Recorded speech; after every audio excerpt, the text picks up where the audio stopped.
Hi, my name is Jill, and today we're going to be doing a series. This is part 1 on food and tiny and or nomadic living, meaning if you got a tiny space, if you like to live and move at the same time, which means you probably have a tiny space. I want to talk a little bit about what that means in relationship to you and your food you're eating, your mealtime. And why am I talking about that? Well, I don't know about you, but for those of you who are doing this, I've had some profound shifts in my eating patterns and my limitations and my interaction with not just food itself, but with gathering it, preparing it, things like that. So I wanted to talk about 3 things. I'm going to talk about just the eating itself, what the limitations are, and the lessons I've learned that will be very applicable to hardcore survival or hard time. So in this video, we're going to do part 1. We're going to talk about simple meals in small spaces. And for those of you who live with great big families or large numbers of people, even in your tiny space or in your RV, this isn't going to be helpful because I'm just one person and the dog is much simpler in its eating than his eating than in mine. So I'm not really going to be able to be helpful for you because what I've learned applies to parties of 1 or 2, just a tiny little bit. So before we do that, we're going to launch into the meat of what this video is. Pun intended. We're going to take a deep breath and we're going to see you on the other side.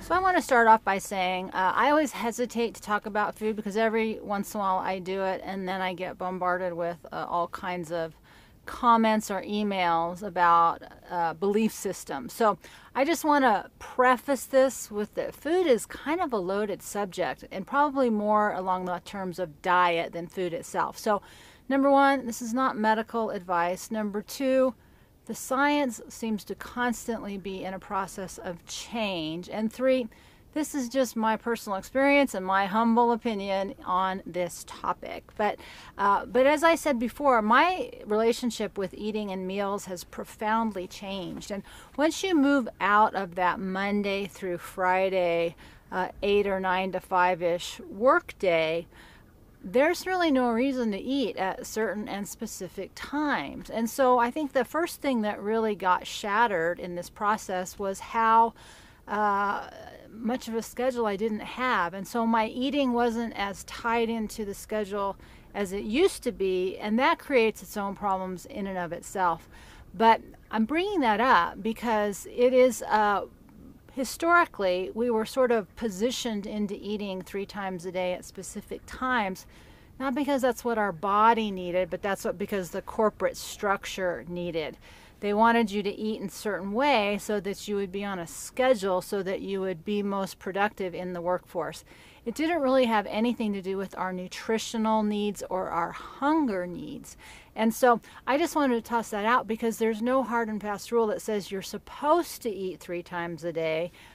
That's just sort of what they've told us, and we do it, and we've conditioned our body. Now, our body is very responsive, and so the more habitual you are in your eating patterns, the more it wants to keep you there. And so that is a struggle in and of itself. But that's the first thing. So the structure of the day radically changed. So you might find that you really are shifting up your eating patterns, which, like I said, it's different if you've got a big family or small kids, something like that. But if it's just you, the second piece to that is when you're working with a tiny space and limited number of people, I don't know about you, but my meal times have gotten really, really simple.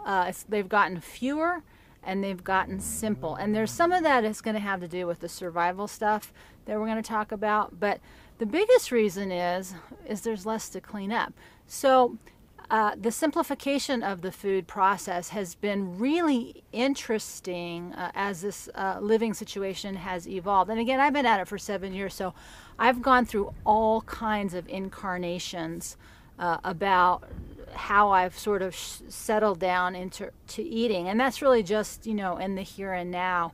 And in the second video, we'll talk more about things like storage space and access to food, because that has a huge impact. But the actual act of eating itself has been really interesting. Now, something that you might not have thought about is so much of our socialization has been or is around eating. When you live in a remote area, there isn't that many places to go out to eat. And so in the same way, you can't invite people into your home as easily, and your sophistication or your ability to cook might not be as sophisticated. So that's something I didn't think about or I didn't plan on, is the impact that would have on interacting with other people. And I find it very interesting that we are so food driven in terms of our social behavior. So I'm just bringing that up because I think that's a huge mistake.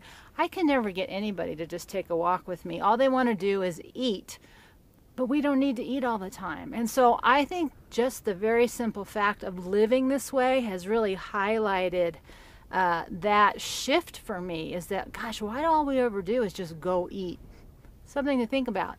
The next thing that's been very revelatory for me through this process is how to actually get access to the kinds of ingredients that I was used to using. You know, I used to have access to everything in Southern California, so there was no issues. And I actually shifted into this lifestyle because I wanted to have access to more local, organic, homegrown, or locally raised food.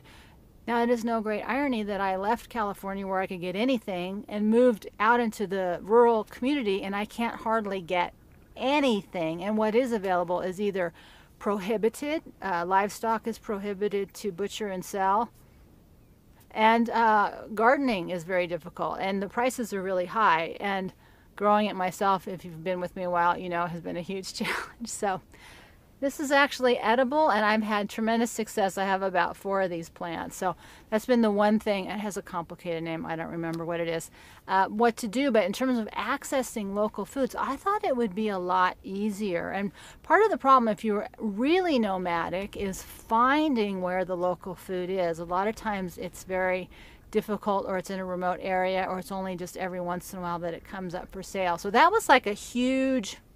I just wanted to eat simply, and I wanted to eat local, and I wanted to eat organic. It's actually become infinitely more difficult living like this to do that one very basic thing, which was a big reason why I left in the first place. The other thing that's a bit of a struggle about having a small space, and just something to think about when you're packing up or you're planning, hindsight is always 20/20, you're in a small space. And so things like appliances, the actual cooking ware, you heard me mention in a previous video, I gave away almost all my cooking stuff. I still have a lot with me. I never use it, but it's just hard to let it go. But I've gotten to where I cook with pretty much just one pan. I use that cast iron pan for almost everything, and I fry almost anything. I don't know if I mentioned this to you before, but I went the first year without a refrigerator, just as a test or a challenge to see, you know, what would you do? Could you eat or live without a refrigerator?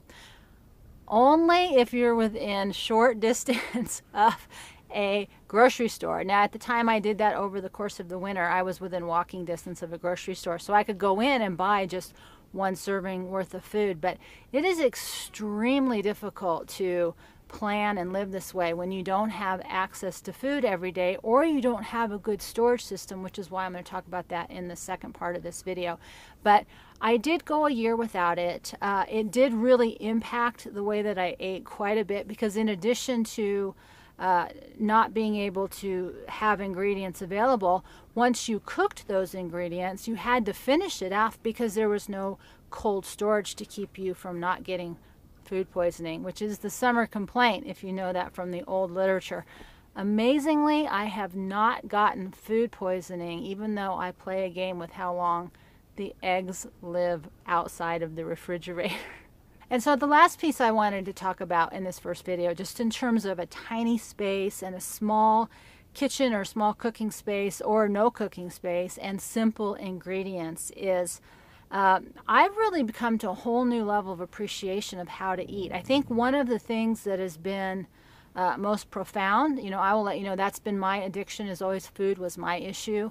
And I've had a long, complicated relationship with food. I've spent 40 years studying nutrition, so I know almost everything there is to know about this eating process, although I'm still learning things. The science is uncovering new stuff all the time. So I don't come into this blindly. I've been vegetarian, I've done low carbs, no carbs. I've just done everything, 30, 30, 40. Like so many of you, I've been through so much of the nutritional process. But what's been really interesting about this experience of living in a small space and eating very simply is it's really changed my relationship with food itself, and that it isn't something that I use probably in the same way that I used before. So I think for those of you who have that kind of relationship with food, you'll appreciate that it's actually there's a chemical process to having food issues. There's a whole chemical cascade that goes off that actually gets you stuck in that overeating process. So we're not talking about that here, but just in terms of an emotional relationship, I think as I've become happier and happier within myself, and my eating has gotten more and more simple, it's actually really done a lot of positive good for my relationship with food in terms of how I eat. So I just wanted to bring up those things. It's not, a save the world end all be all video, but it's been an interesting process to see that my evolution of relationship with food living in this tiny lifestyle. So that's the first part. Once these all get done, the playlist will be below. Also, there's lots and lots of links for those of you who want to continue to evolve your relationship with what I'm calling agility within the self and your systems of living. So we're going to wrap it here. We're going to take a deep breath, and we're going to see you next time.